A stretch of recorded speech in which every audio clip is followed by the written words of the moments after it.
शासक दल तरफ बारंबार ए अंचल जातीय राजपथ 55 कथा उठा जाउछि। मु आज अनुगुल टाटा प्लांट पर्यंत आसिली बनपाल छक देख से रास्ता ठीक अच्छे जो बहुत खराब अवस्था थिला ताकू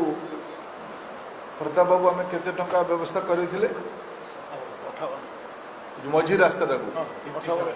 57 कोटी टंका व्यय बराद से रास्ता जदियो राज्य सरकार बनवा कथा कि आम केंद्र सरकार जो बनाऊँ लाइट भी लगे दू ये रास्ता जो एक्सीडेंट मूल कारण है जे ये ट्रैफिक नियंत्रण ना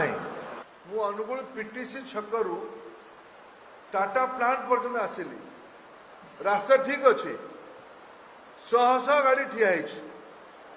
ट्रैफिक किसी नहीं रास्ता एपटे के जाऊँगी डाण पटे के जाऊँगी बाँ पटे के जाऊँगी कि आड़ी कर ठिया जाऊँगी गोटे सामान्य कॉन्स्टेबल जड़े भी नियंत्रण करने ना ट्रैफिक तो आउ केंद्र सरकार आनिक लगेबनी ना ट्रैफिक तो टिकर स्थानीय एवं भी आप जातु गोटे जगार ट्रैफिक ना ट्रैफिक तो